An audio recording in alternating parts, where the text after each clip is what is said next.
Welcome to Awesome Movie Year, the podcast where we take a look back at an awesome year for movies, which is every year.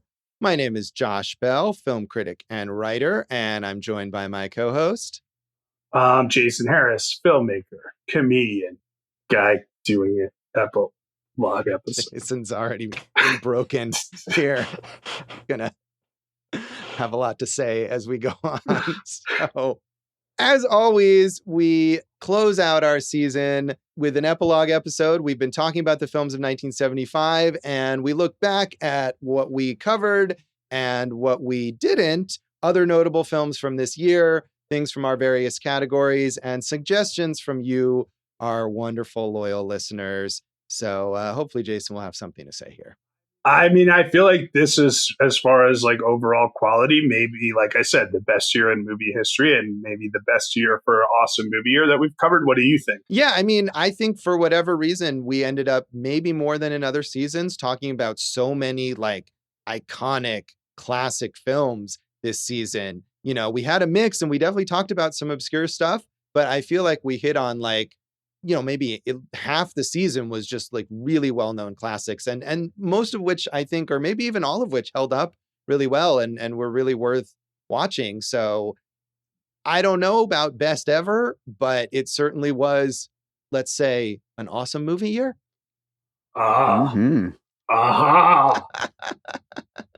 So we started the season with the box office champion, which was Steven Spielberg's Jaws. We actually talked about quite a lot of the big movies at the box office. This is one of the things I think this season, you know, quite a lot of the most successful movies from this year we did cover. Some of the top 10 box office films that we did not talk about include Shampoo, The Return of the Pink Panther, which I don't know where in the long Pink Panther series that one fell. 3 Days of the Condor, which is a great conspiracy thriller that I think we definitely thought about covering at one point. I do love that movie. Funny Lady, which I believe is the sequel to Funny Girl. The Other Side of the Mountain, a movie that I had not heard of. And Tommy, which we talked about a bit in our Listomania episode. Yeah, Shampoo, Hal Ashby, Warren Beatty basically betting on himself again and winning. That movie's worth watching. I don't love it as much as some other Hal Ashby movies, but it's a cool 70s movie that deals with a lot of themes of mobility and social and economic situations in Hollywood. That's a cool movie. Return of the Pink Panther, I mean, it's Peter Sellers, right? So at some point, it's going to be worth watching just because of that. Yeah, I haven't seen any of those Pink Panther movies, and nor have I seen Shampoo, but I would be curious to see that. That's between the Warren Beatty and Hal Ashby aspects. It's pretty intriguing to me, I would say. Yeah, Goldie Hawn, Jack Warden. I mean, it's good stuff, bro. Yeah. Okay, I'll do the next one, Josh, because that's how that works. So I won't just sit here like an idiot and not say anything. Josh, we went to the first feature and we had some good picks. You had Hard Times by Walter Hill, who we actually just talked about in regards to Jack Hill in our Switchblade Sisters episode. You had Hester Street, Joan Micklin Silver, and I know we've mentioned her before. I think in our 84 episode, is that correct? Yeah, because we talked about Marissa Silver, her daughter, and her film. Right, with which won Sundance. But there really had to be only one, Josh. The Knights Who Say Gee told us that we had to do Monty Python and the Holy Grail, which we did. Terry Jones, Terry Gilliam, and I watched all the Python movies because of it, and that's the right choice. Yeah, it is. I'm definitely interested in seeing Hester Street, and I feel like Joan Micklin Silver has had kind of a resurgence in interest of her work, which has become a little more available lately. So I'm intrigued to watch that. Actually, I watched her 1977 film, Between the Lines, that I really liked, but we didn't talk about. I watched it after I think our 1977 season, but I like that film a lot, so I'm curious to see Hester Street. And I am, of course, a big Walter Hill guy, The Warriors and Streets of Fire. So I would like to watch Hard Times because I want to watch anything Walter Hill does. He's one of these like legendary figures who maybe doesn't get like that mainstream legendary status, but like a John Milius type is just full of stories and crazy Hollywood antics. Yeah, and Still Working made like a Western this year, which I think was supposed to be not so good, but it wasn't so good. I watched it. Yeah. But I watched it because it was Walter Hill. Right. And I think Christoph Waltz was in it, and it was just like, what a bummer, because he's so good in like Django, and then this is this. Right. Yeah, I that seemed like kind of the general response to that. But certainly a lot of really interesting Walter Hill films, and that Hard Times I was not familiar with, so it would be worth seeing. For the flop, as I mentioned, we talked about Listomania, Ken Russell's non-successful film from 1975 with Roger Daltrey, in contrast to the huge hit that was Tommy. A couple other, to me, really intriguing options. Peter Bogdanovich's At Long Last Love and James Ivory's The Wild Party, both movies from major filmmakers that seem like these kind of ambitious swings that didn't work out. And that's always fun to talk about with relation to a flop, I think. If I'm not mistaken, The Wild Party is dealing with kind of the industry, right? Hollywood and everything like that. Sure. Let's say that. I haven't seen it. All right. Well, if it is, it's, another one of these movies that sounds interesting, like Day of the Locust, which is something we've mentioned a few times here, and it's a send-up of Hollywood at the time. Right. Yeah. I mean, I think, again, all of these there's so much stuff this year, as you're saying. It's even these weird, obscure flops. It's like, I would love to see that. So very cool. Right. So we got more to do here. Josh, we went to Cannes next, and the winner there was The Enigma of Caspar Hauser. Yeah. Bringing back a little Bruno-esque there. I'm glad you did.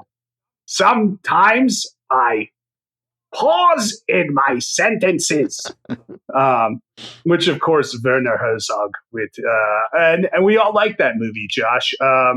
We picked that because it won the Grand Prix and the Fripresky Prize, because the winner, Josh, was a 3-hour Algerian film that we could not find. What is that film called? It's called Chronicle of the Years of Fire, directed by Mohamed Lakhdar Hamina.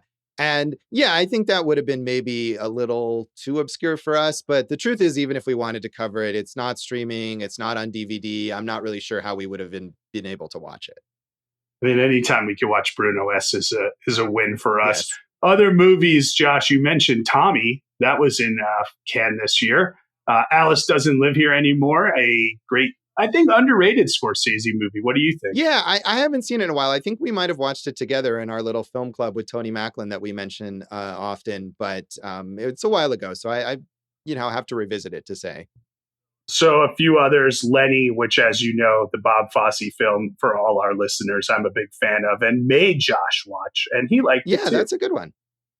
The Passenger, Michelangelo Antonioni's movie, which was not available in the U.S. for years. Did you ever see that movie? I did. I actually saw it when it was given a theatrical re-release, and I reviewed it. And as we talked about in our episode on Blow Up, I think I'm mixed on Antonioni, or at least on what I've seen. But I really like The Passenger. I like The Passenger, and Nicholson's really interested in there. So. And then the other one that I have marked down is Section Special by Costa Gavras. Yeah. And I also, the original Scent of a Woman, we've talked about Martin Brest a few times. Yeah, I don't know if there's any hooahs in the original Italian film. By Dino Risi. Yes, exactly. And King Hu, his film A Touch of Zen, another major filmmaker. So, a lot of big world filmmakers at Cannes, as there always are.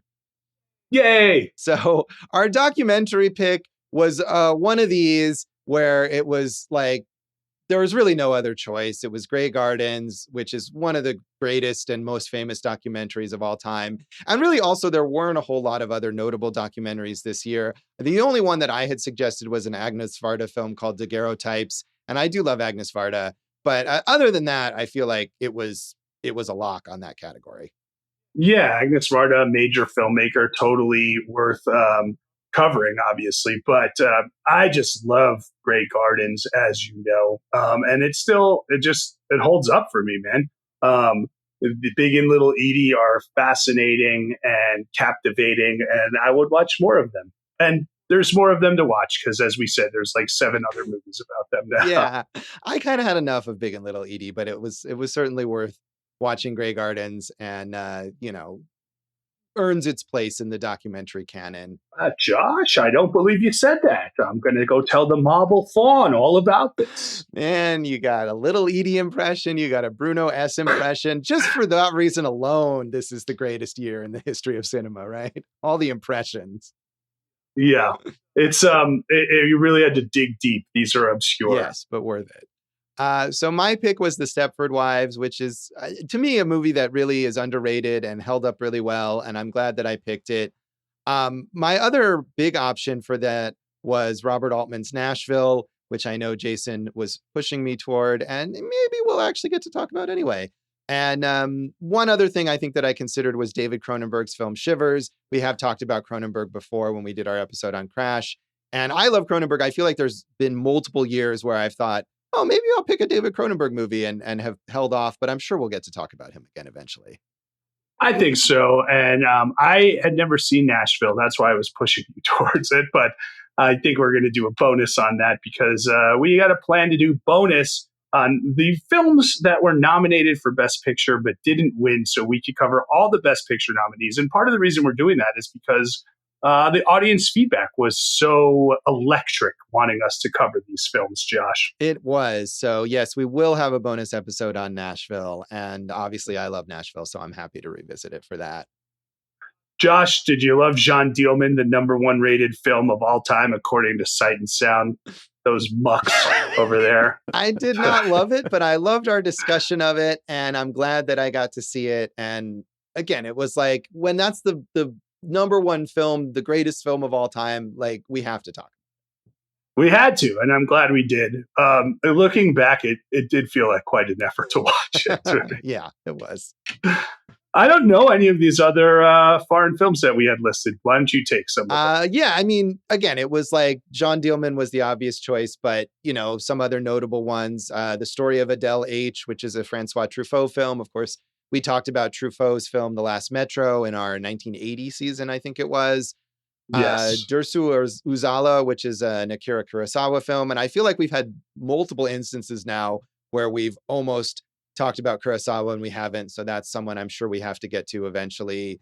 Fox and His Friends, Rainer Werner Fassbinder film. And Salo, or The 120 Days of Sodom by Pier Paolo Pasolini. And Dave, for some reason, you watched this movie. I did, because it was actually my runner up for my Dave's pick, just because I've never seen it before. And, it's obviously so infamous. And so I figured I'd finally get around to it. And how was that experience? I mean, it's a great movie. It really is. It's just a very difficult watch. I mean, as far as difficult to watch movies go, it's maybe the most difficult to watch movie, but it's really good. Wow. This was such a blind spot for me because it's a famous movie, and you just mentioned 3 of the most famous directors in the world. And I didn't know these movies, and it's not like I don't know Kurosawa movies or Truffaut movies. So just totally a whiff for me on 1975 foreign films, Josh. Well, yeah, to be fair, I don't think those are Truffaut's or Kurosawa's most well-known films, and I haven't seen either of those. Fox and His Friends, I think, is a fairly well-known Fassbinder film. And Salo is, as Dave said, notorious. I mean, it is, if you ever see one of those lists of, the movies that you'll never want to see again or whatever, it's always on there. And my metaphorical hat is off to you, Dave, for sitting through that film. I should probably do it someday myself. Fair enough. Well, I was next, Josh, with my pick, and I only had one. It was Dog Day Afternoon, and it kicks ass. It's an amazing movie. I went back and used it as an excuse to watch a ton of other Sidney Lumet movies. I'm glad I did. I mentioned The Day of the Locust earlier. It's on my to watch list. I haven't seen it yet, but it sounds like something that would be really fun for me to watch. So, but it was Dog Day all the way for me. Yeah, I was glad to revisit Dog Day Afternoon. I think I liked it even more the second time. It's just a fantastic film. And I only had time to add in one other Lumet movie, which I was a little underwhelmed with, but there's so much stuff that he made that I would be interested in watching. And I had never seen Day of the Locust. And I think I said in one episode that I'd never even heard of it. And I maybe I had, but it's not something that was on my radar. So I should check that one out too. Hey, maybe we could all watch it together. Maybe we could. We can revive Film Club in order to watch that film. So we then went to the Berlin International Film Festival, which I don't think is one that we've covered before. You know, we've kind of skipped around in that episode. We talk about Sundance when Sundance is available. We've talked about the Venice Film Festival, but that I think was not a thing. Maybe was on. No, we definitely covered a Golden Bear or a Silver Bear. Did we? before. Okay, maybe, but it's not something we've done a lot. But we did talk about the film Adoption, probably the most obscure film that we talked about this season. But, you know, interesting horizon broadening for us to look at Hungarian films. And man, the lineup at Berlin was a whole bunch of stuff that I did not know anything about. So just a few that I noted that had some familiarity. Jacob the Liar, the original of that, which was later remade as a film, I think, with Robin Williams in America, which is a Holocaust film. Woody Allen's Love and Death, and a Western called Posse, directed by and starring Kirk Douglas. Not something that I'm familiar with, but those are really the only names that stuck out to me in that Berlin lineup. What about the Mario Van Peebles film Posse? Do you know that one? I do not. So maybe I need to do a Posse double feature. It might have been a remake because it's a Western about a posse. Hey, I mean, a Western about a posse, like there are very few movies like that. So, hey, Josh, you can have a posse on the streets too. True, you sure can. You sure can. Josh, one thing I'm liking about this season is, as we're going back, you know, we know we get the feedback. Hey, you should cover more women directors, and we at least did 2 films of this season that were directed by women, and a lot of main characters, whether it's our documentary, our sexploitation pick. So this is a good year to put the women in the forefront of films, which is tough sometimes with some of these older movies, right? Yeah, that's true. I mean, we do get that feedback, and I think we do try to find those female filmmakers to cover when they kind of fit in with our categories. But yeah, I wouldn't think, you know, when we talk about something from the 2000s or whatever, you imagine there will be more options available. But in the 70s, there aren't nearly as many. But yeah, it worked out really well. And I'm glad that we did take that stretch. Of course, both of those not American films, you know, so maybe saying something a little about who's making movies in the US. But absolutely, I hope we can continue to do more of that. Right. Of course, in the US, though, we did have the Switchblade Sisters and Grey Gardens, which heavily focused on the ladies. Josh, speaking of nothing except 1975, that's called a professional segue, everybody. We did the Best Picture next, which was One Flew Over the Cuckoo's Nest, beloved. We all still like it. As we mentioned, we already covered 2 of the other nominees, Dog Day Afternoon and Jaws. And I would expect Barry Lyndon and Nashville coming down that Buy David Rosen Patreon, where Dave steals our money like the heavy in a 70s exploitation. Mm-hmm. Yeah, I mean, I think, as you said, both thanks to some of that social media feedback, as well as the strength of that category, we decided that we wanted to cover all of them. So we do have bonus episodes for our small but devoted Patreon following coming up on both Barry Lyndon and Nashville. Very fascinating films. Looking forward to talking about both of those. Hooray. You said it. So we had Dave's pick next, and Dave picked Dolomite, and what a film that was. Dave, what else did you kind of consider for your pick?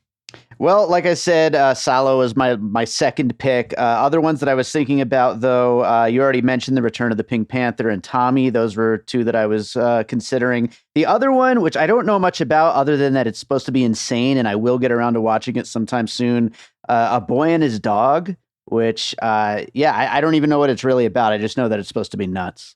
Yeah, I've seen A Boy and His Dog, which is a kind of a post-apocalyptic movie with Don Johnson and a telepathic dog. And oh my God, that sounds awesome. It does. That is one of like the most horribly misogynistic movies I think I've seen, which is weird for something that you would, you expect these exploitation movies or something to be like that. But it really kind of is very mean-spirited and kind of unpleasant. And I don't know, it was a movie that does have a big cult following. And I watched it because I thought, oh, this sounds like something cool and weird that I would like. And I did not really care for it, but, worth checking out, I guess. Now, is the dog a misogynist there? I think it actually is. I haven't seen it in a while, but I think it kind of is, actually. So that's amazing. Nice. Wow, so, Dave, have you seen those Pink Panther movies? I remember I watched them all like in high school. I don't remember which one is which though, so I can't really say if The Return of the Pink Panther was my favorite of the bunch or not. But I loved them back then. So Okay, yeah, that's kind of a blind spot for me. I haven't even seen the Steve Martin remakes of that. nice. Josh, after that, of course, we went to the cult classic. I mean, what could we pick besides Rocky Horror Picture Show? I'll tell you what. Bug, a 1975 film I'm not familiar with. Picnic at Hanging Rock, the seminal Peter Weir movie. We got to get to Peter Weir sooner or later, Yeah, right? he's another one of these filmmakers that I feel like has come up a bunch and we haven't actually gotten to him, but we should. Yeah, and then as you just mentioned, A Boy and His Dog. But big shout outs to all the shadow cast members and touring cast members from Rocky Horror that we interviewed. Steve, and Destiny. Steve. Those are two separate people. FYI. Hey, Josh, I mean, I feel like we had some others that could have been here on the Cult Classic. Death Race 2000, Rollerball. Yeah, no, both of those are absolute possibilities. And A Boy and His Dog, as I just said. Bug is a horror movie about bugs. I've seen it. It's weird. It's gross. I remember sitting down to watch it when I was eating, and it was like, this was the wrong choice to do at this moment. Yeah, the right choice was the Rocky Horror Picture. Yeah. Oh, of course. For us, it was definitely the right choice, even though Jason didn't like it. It's, you think of cult classic, and that's the one movie that everyone thinks of. So obviously that was the thing. So we closed out with our audience choice episode as always, and we went with sexploitation. As we said, we talked about Switchblade Sisters, the other options in that very large poll that turned out to maybe not be the best choice in order to get good feedback, but so many sexploitation movies, including Super Vixens, The Happy Hooker, Cover Girl Models, Street Girls, Emmanuel, The Joys of a Woman, and Teenage Seductress. Thanks again to Lynn Camella from UNLV who joined us for that episode. Some other audience choice categories. Again, exploitation was so huge in this era. We thought about doing a blaxploitation category. Instead, we ended up talking about Dolomite in our Dave's Pick episode, but some other blaxploitation movies that year: Cleopatra Jones and the Casino of Gold, Bucktown, and a movie whose title I will not say, Boss N-word. And maybe that was something that we didn't want to put in an audience choice poll. I mean, blaxploitation obviously would have been a great category. So any of these could have worked there, Josh. I had originals that didn't need remakes: Death Race 2000, Rollerball, and Escape from Witch Mountain as a potential category. And I think you picked movies featured on Mystery Science Theater 3000. Yeah, and I think it would have been, I thought that was amusing, the fact that there were three of those: Mitchell, The Giant Spider Invasion, and The Land That Time Forgot. And Mitchell especially is like a classic Mystery Science Theater episode. But I don't know if it would have been fun for us to watch those without the Mystery Science Theater aspect and then talk about them. So I think sexploitation was the way to go. Right. There's a lot of other big movies from this year. Prisoner of Second Avenue, Neil Simon, of course. Cooley High, a seminal blaxploitation movie. The Sunshine Boys, which George Burns won Best Supporting Actor for, and The Killer Elite, Sam Peckinpah? Sure. Why not? Yeah. So many different films across a variety of genres. It's great because we've got these big canonical classics, and then exploitation was so huge in this era. So all these really famous B movies, and it's just and the European art films like Jean Dielman that have really, made an impact, such a range of different major films from this era. It's really a fascinating time for cinema. Yeah. The other one that we were looking at was The Great Waldo Pepper, starring Redford, directed by George Roy Hill, who, if I'm not mistaken, and I'm not, directed Slapshot, which is, of course, one of our favorites on Awesome. A lot of important films from directors named Hill in this year. Mm-hmm. The Hills just killing it, bro. We should have done that. Could have been our bonus category, right. Movies by a Hill. Yeah, maybe not as compelling a category as we came up with. So as always, before we started the season, we posted on social media asking you, our listeners, what are some of your favorites from 1975? We got a lot of suggestions, including some of the movies that we've already mentioned. As we said, Barry Lyndon and Nashville both were suggested a lot. Barry Lyndon was the most suggested film from people on social media. So another reason why we decided we wanted to do it, bro. Yeah, we wanted to do a bonus episode on it. Some other things that we haven't mentioned yet. Chauncey Talese suggested Night Moves with Gene Hackman, which is a great movie, would have been another awesome one to talk about. Yeah, I like Night Moves. I didn't love it. I think I deserves a rewatch because I didn't love it, and I love Hackman, and it's an interesting mystery, and it's got young Melanie Griffith coming to the forefront there. Also, though, Josh, I love the song Night Moves by Bob Seger. And if we had done that episode, we could have heard your rendition of that, and that is unfortunate that we missed out. In the sweet, sweet summertime. Thank you. Lindsay Washburn suggested Race with the Devil. Joe Rudensick also had suggested Night Moves. Ken Miller suggested The Drowning Pool, which I think is a Clint Eastwood movie. And what else we got here? Joe Black, always coming at us with the interesting suggestions, including a few that I hadn't heard of. So he sent us a lot. Hey, Josh, real fast. You're wrong on The Drowning Pool. It's Paul Newman, Joanne Woodward, and a loose sequel to Harper. Okay. Directed by Stuart Rosenberg. I am not familiar with that one. I think I must be thinking of The Dead Pool then, which is a... Yeah, I know. Yeah, you know what I'm doing there. But Josh, one of the writers of The Drowning Pool, Walter Hill. Hey, it all comes back to the Hills. So, yeah, among Joe Black's suggestions, Smile, Mandingo, Friday Foster, Hennessy, Aloha, Bobby and Rose, The Master Gunfighter, 92 in the Shade, Rafferty, and the Gold Dust Twins. And he said if we did an episode on Smile, it would blow his mind. But I have to say, I don't think I've heard of almost any of these films. We'll have to look it up, especially since Dave and I both had parts in the Natasha Hall movie that Joe has put out and is currently putting out for further distribution. Congratulations, Joe. Yeah, Joe always has some really interesting, eclectic taste. I think Smile is a Michael Ritchie movie, I want to say, but beyond that, I don't really know anything. Yeah, I just looked it up. Yeah, it stars Bruce Dern. I think it's a remake of Smile from last year. Yeah, that probably makes total sense. But all those others that he mentions pretty much, other than I think Mandingo, I don't know that I've heard of any of those. So lots to investigate there. John Brogdon did suggest Salo, so that's one person. And he also mentioned Smile, so I suppose, a couple people there familiar with that. Mike Pravat, who has been a guest in the past, suggested a few things, including a film called Mirror that I'm not really familiar with.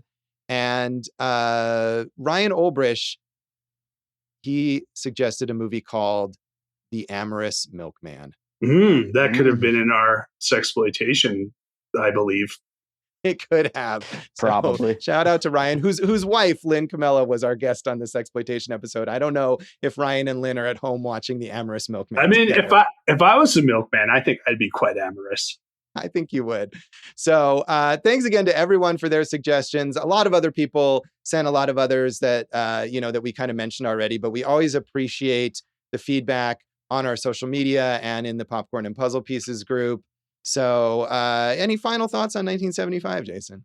I mean, I think I've kind of been touting it all season as just what a wonderful, fantastic year for films. And I just love doing this season with you guys. Aw, thanks, buddy. Well, I would have loved it even if you weren't here. Oh, okay. Well, it's more about 1975 and less about our friendship for 25 or 30 years. That's good. I wouldn't want you to say anything nice. That would just not make any sense at all. It was really fun. It was a good time. It was. I agree.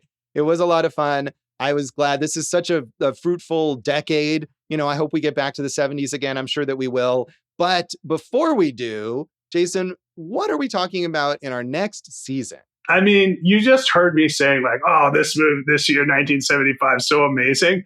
When we were looking for the next season, when we kind of did the research, the year we picked, it's just all heaters. It's going to be another awesome movie year, 1987. I can't even believe the audience choice category is like 3 of the most epic films of the 80s, if not all time. So like, if that's our audience choice, the whole year is just going to be just banger after banger, baby.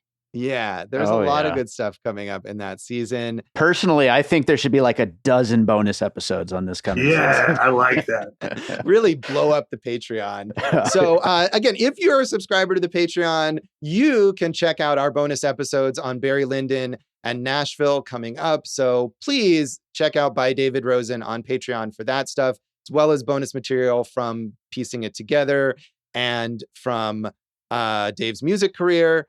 And check us out on all the social media things. Yeah, do that. You know where they are. Go for Jason on Letterboxd. That's all Jason has to say. You can also check out awesomemovieyear.com maybe, and Awesome Movie Year on Facebook and Instagram, Awesome Movie Pod on Twitter. Don't check out any of Jason's other stuff because he doesn't care. But how dare you, Josh? I thought you were going to plug it. I am just going to plug my stuff at joshbellhateseverything.com, Josh Bell Hates Everything on Facebook, and Signal Bleed on Twitter and Letterboxd. Follow Go for Jason on Letterboxd and Signal Bleed, and listen to our producer David Rosen's awesome podcast, Piecing It Together. Check out Piecing It Together wherever you listen to podcasts. Follow us on social media at Piecing Pod and join our Facebook group, Popcorn and Puzzle Pieces. And Jason, what is that episode that we're kicking off 1987 with? Josh, it is the box office champion of 1987. Can you believe it, Josh? A comedy was the box office champion, and it's called Three Men and a Baby. Yeah, that is amazing, and I think it'll be fun to talk about. So tune in next time for Three Men and a Baby, and thanks for listening to Awesome Movie Year. Thank you for listening to Awesome Movie Year. Make sure to follow Awesome Movie Year on Facebook, at Awesome Movie Pod on Twitter, and at Awesome Movie Year on Instagram. And if you like the show, review us and rate us with 5 stars on Apple Podcasts.